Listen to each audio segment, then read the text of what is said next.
Rob, welcome to the Playbook Podcast. Hey, happy to be here. Yeah, man. So you are the founder and CEO of Stand. What is Stand?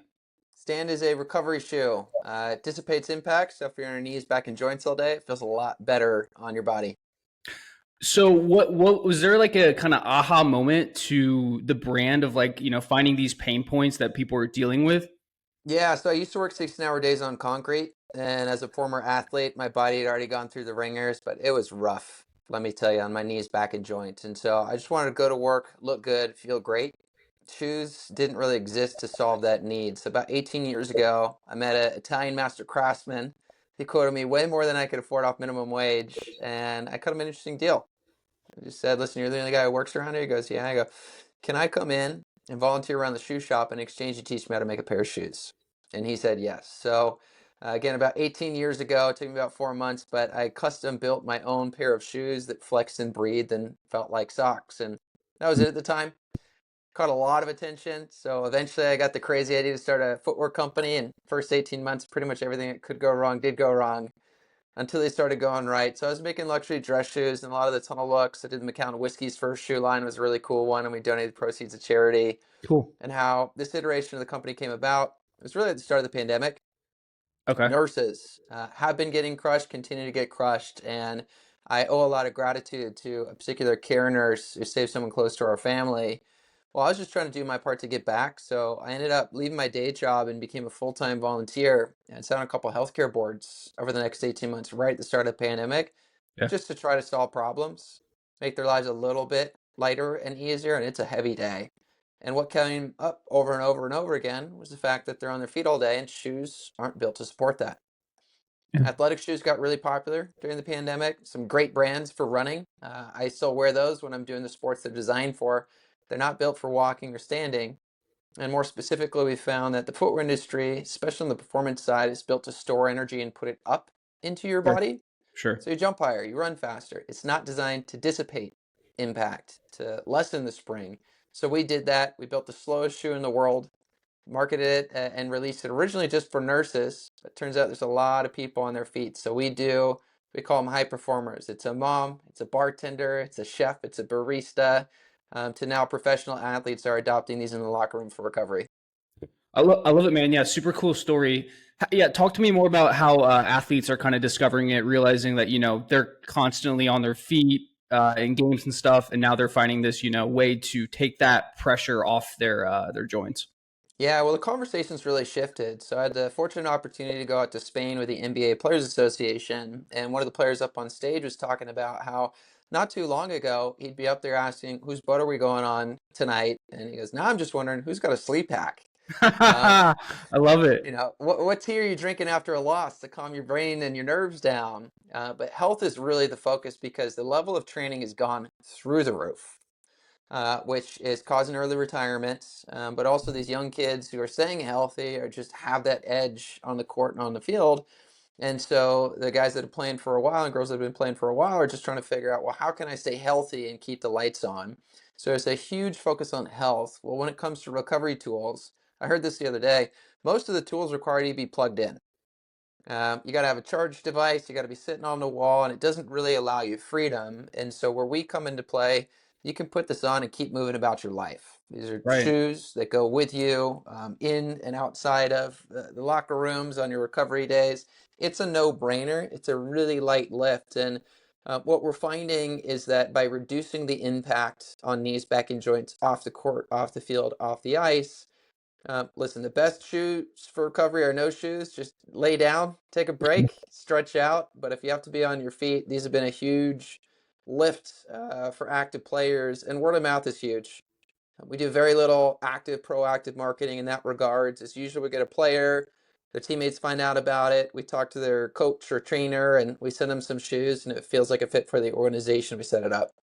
I love it. What's been like your best testimonial you've gotten where you're like, you've had an athlete or somebody like a first responder say, "Holy shit, these have changed my life in this way"? Pretty much every single review on our site is some kind of a crazy story about how they've changed their life. But one in particular for sports, shout out to Billy Davis, president of NFL Alumni Health, two-time Super Bowl champion. I met him at a health conference, and I got a shoe size. He's clearly in pain. His daughter's a nurse, so we talked about that. We work with her now as well.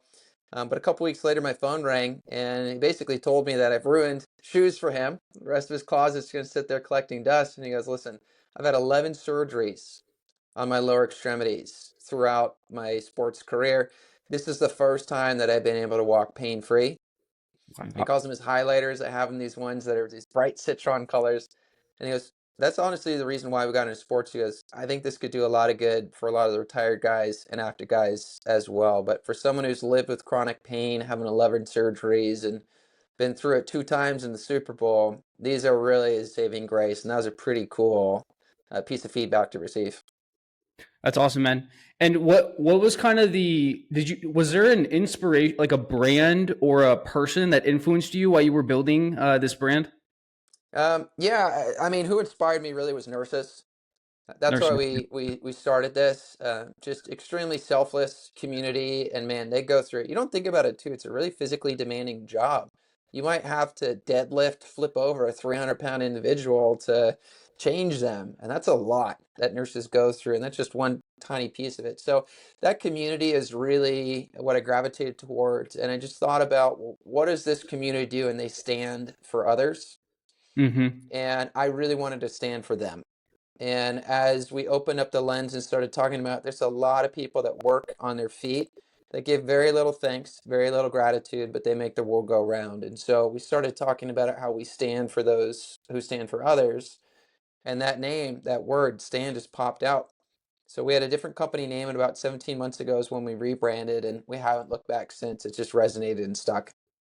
I love it. Can you talk about the different types of products you have? I know you have a few different shoes, right? Yep, so we've got 4 in the lineup. We got a 5th that's launching next month. We started with what's called our Gales Frontline. It's specifically for nurses, narrow width, designed for women's feet, protection from fluids, microbiomes. We then launched the Pro line. It's got wider width, rubber bottom, more industrial. I would say the one that's really taken a whole new trajectory is the Anti-Grav ones, is the new Hypernova color we've got out as well. Sick. So Super sick. lightweight. Yeah, machine washable, cleanable, have a really good insole. This is something that we found to be missing when it comes to recovery shoes, or a lot of these injection molded shoes. They don't have insoles. And when we Right. talk about recovery or rest, we relate it to a bed. It's got 2 parts, a box spring and a mattress. You're not going to pull the mattress off and say, go have a good night's sleep. So similarly, we put the insole inside the shoes. So this is the Anti-Grav 1. And then the Anti-Grav 2, well, I'll show you what they are. It's the same shoe, but we've added this industrial grade non-slip bottom on them as well. So these ones, when we look at service industry, bartenders, chefs, waiters on their feet, this has really been the saving grace. And then what's coming out next is I'm really excited about, honestly. It was inspired by my wife during pregnancy. She wanted something as more casual, slide on. It's kind of I'll give you a hint right there. Yeah. So I literally cut up a pair of shoes for her, and she loved them. And when I started talking about that, especially in the locker rooms, people wanted that aesthetic, and it just kind of stuck. So we've got that's coming out in the next 3 to 4 weeks here. Oh yeah, man. Yeah, dude. They've been game changing for my trail running. I slide them on after each run. They're game changing, dude. Love that. Happy to hear. That's what we're built for. Yeah. So, you're obviously a crazy successful entrepreneur. What's your advice to someone, just getting started building a company, or maybe they want to, take that entrepreneurial jump? Yeah, crazy success will be generous. I feel like I got a long way to go. But I realized, and it's going to sound funny at first, but it'll make sense. But humans are animals, and I believe there's a reason why we're the most visibly populous species on the planet. It's because I believe we're the strongest survival instinct of anything else in the animal kingdom. If you put a human being with their back against the ropes, they're going to find some amazing things that they probably didn't even know about themselves. And so, what I'll say, give yourself the opportunity to be put into a situation that's outside of your comfort zone and feels really scary, because that's how you find out what makes you you. I relate it to, if you put a lion in a zoo, its eyes glaze over and it stops becoming a lion. And I think that too often it's been easy for people to find a comfortable path and get sucked into doom scrolling, and their eyes glaze over and their mind glazes over as well. So my first piece of advice would be, If it feels scary, it feels outside of your comfort zone, that's probably a good indication that's something you should explore. And I found stuff about myself that I would not have had the opportunity to uncover and discover about myself had I not taken this route into the unknown. And boy, what a rewarding journey it is when you find out some new things that you're capable of. That's great advice, man. We are now entering my favorite part of the podcast where I ask our guests to share their current flow stack. What practices and products are helping elevate their game? What is in Rob's flow stack? So I know you usually do this around the product side, and I'm happy to talk about it, but I've got something that's probably not been spoken about too much on the podcast, and it's a digital flow stack, but one in particular. So I've found a way to effectively build full-time employees, team members, folks that can do tasks for the family as well within GPT. Okay. It's something that if anybody is listening, feel free to ping me. I'm happy to give a crash course. And my friend Craig Folds is just an absolute master in this, and he does this full time for businesses. But effectively, think about it as if you were to wave a magic wand and hire somebody for any kind of a task. And I'll tell you a fun one that I did. So I have a CMO. I have someone that does my operations. I've got someone that does my ads. And by someone, I mean full-time GPTs. But you can effectively build a brain. So in short, instead of using threads, it doesn't know if you're looking for a chicken parm recipe or how to optimize your inventory. It's all over the place. Sure. But if you build a project, within that project, it stays focused and it can get Mm, really, really, really smart. So we're not smart enough to write the perfect prompt. There is a prompt you can use so it can write it itself. And then through that, you can create the set of instructions and think of it like hiring an intern. So when I think a lot of people get stuck using GPTs is they get frustrated it's not perfect right out the gate. yeah. When you hire an intern, they're still getting to know you, the culture, and the flows, and it gets better over time. So there's ways that you can work with it and evolve it. But here's a really fun one. So I got connected with a VC that's outside of our thesis, but we got on, and he's really fascinated with trying to get his kids to learn AI. Okay. So we built the learning laptop. It'll probably be rebranded. It'll rebrand itself. But he's got 4 kids with very different interests. So what we built is a brain that's going to get to know each of the 4 kids and their interests. So if Lexi wants to work on math and she's into dance, they can learn from that and say, hey, if you have 2 pairs of dance shoes and you left one of them at home, how many pairs of dance shoes are in your backpack? So making it really specific. And then if they want to go on the creativity side, is what do you want to do today? You want to try to build a business? And it's digested into 30 to 60-minute exercises. It creates a report for their dad so they can see what their kids are curious about. And it creates something that the kids can get excited about AI, learn from it, and grow from it beyond just go watch some YouTube. So there's some amazing things. And one thing that I did do, I am by no means an illustrator or author, but I made a kid's book for my dad Oh, no using one of way. these brains. Yeah. That's And awesome. yeah, I mean, it's fully illustrated. I obviously had to provide the copy and things like that, but fully illustrated, whole book for my dad that I was able to build through one of these brains. So my flow almost always starts with building a GPT for a specific task. So we've got one, eventually we're going to have a family planner and manager, one for health, that's our family doctor, Sure. a lot in my businesses as well. But I can feed into it as well because Yeah. my wife's a naturopathic doctor. There's a lot of companies like we love Caraway Home, really clean products for cooking. I've got my seed. I take this pretty much every single day. I newly got put on to Robert Downey Jr.'s Coffee Happy. They're cold Oh, brews. cool. Yeah, I haven't They're heard of that. wonderful, Okay. absolutely wonderful. I try to stay pretty clean. We do.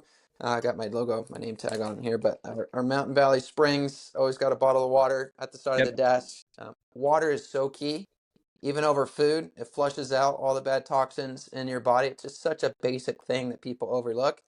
Have to have water by my side. That honestly gives me a lot more focus and energy than just crushing energy drinks. It's just staying hydrated is huge. But I feed all of that into these GPTs as well, and it can tell me if things are counteracting each other. Right. Because I think Yeah. yeah, I think the issue is people get really excited and loaded up on a lot of things that they're putting in, but they're not taking the time to find out, do these work well together? And are any of these counteracting each other? So I use the GPTs to be able to put what my inputs are in, how I'm personally feeling, and find out what is the stack and flow, and are they working in harmony together. Yeah. Are you using any of the kind of innovative health tech softwares that track all these biomarkers? Are you into that right now? I'm a big fan of what they are and what they do. I see a lot of athletes adopting it. For me, I'm really in tune with how I feel day to day. Yeah. And I have a pretty clean, simple lifestyle. So I'm in a fortunate spot where we cook our own meals for the most part. We know everything that goes in, know everything about the supplements. So I don't have a lot of variables to work Sure. with, and I keep it consistent. So for me, I'm not yet adopting the technology side of it because I know what's happening in a day and I can very easily identify, hey, we had this today, or I skipped that, or this thing's new, and how do I feel? And so I'm just really conscious of what I'm doing day in and day out. If you're like, I'm busy schedule and all these other things, I've got an 11-month-old in the other room. So my days are very, very busy. However, on the health side, it's pretty regimented and concise. Probably helps me do my days more efficiently. But if you don't have the time to track it, listen, it's hard to cook meals at home all the time, takes a lot of time, takes finances. And so I see a huge benefit in a lot of the wearables when people just don't have the time to be able to track it all, to be able to learn some things about themselves. And I think the biggest thing is just trying to get a balance in levels. This is what my wife does. She's a naturopathic doctor, and people want things that are kind of hacking and superhuman size, but really what it comes down to is your body's pretty good at doing all the things it needs to do. And Sure. at least in our household, our goal is, how do you get your body into a state where it can do the things that it's supposed to do well? And a quick example, if you overload your body with caffeine, your body's saying, hey, we don't need to make this because we're already overloaded. So that's why you can't wake up as much in the morning. A better solution is, how do you make sure that your body's naturally producing these, and you can give it some boost and assist along the way, but you don't want to shut down these areas of your body. So we're really focused on, how do you make sure if levels are high or levels are low, how do you get them to a baseline so your body's functioning as optimal performance, and you don't need to supplement it to replace a broken part? You fix that broken part. For sure, man. Is there any gear that you love as far as when you're doing any of your training? Yeah, what kind of gear do you like? I said this isn't about me, but I genuinely have to say this. Our shoes stand Oh, let's are go. phenomenal Yeah, for recovery. Yeah. They're not supposed to be worn when you are training. I do wear mine in the gym. They're really for after, but I've noticed such a marked difference because I had plantar fasciitis in my left foot, messed up my T-band. The mm, biomechanical chain got into my hips, my lower back, my right side, and this whole system had been off prior to me founding this business. It wasn't why I founded it, but it's a huge benefit to me having shoes that dissipate the impact. And I've noticed that this whole chain has effectively healed itself. So now I can actually go have a workout and not worry about, yeah, afterwards, I know I'm going to be in pain, because that put me out. My wife called this out as before founding this, I'd go train and work out like I'm still in college, even though I'm far past that. And maybe I should dial it back, but my body was just hurting after, and it made it being consistent with working out challenging. So now that I've figured out, well, what you do outside of the gym matters just as much as what you do inside. That's stretching. It's wearing shoes for recovery, protecting your joints, making sure you're eating clean. But mhm. what that does is it allows me to go back into the gym in a more regular basis because I've taken care of all the recovery side. So I'm really focused on recovery. I love our shoes, obviously. Rest. This is just an easy thing that anybody has. It's just put your phone down and get some sleep. That's probably number one for me. But I'm really into all the things to do on the rest and recovery side. So when it comes time to perform in the gym, on the field, or just be a human being in life, it gives you that fair shot. And I relate it to, if you're a boxer, you're not going to go out partying the night before fight night in Vegas. You're going to want to rest and recharge your body. So I'm really focused at this stage in my life on all the resting and recovery side, so that when it comes fight night in Vegas, I'm ready to go. Let's go. Where can people find Stand? Standshoes.com, and we're at Wear Stand on Instagram and socials. Sweet, man. This was awesome. We'll have to do it again in a few years. Absolutely. Appreciate it. Awesome. Cheers, Rob. Cheers.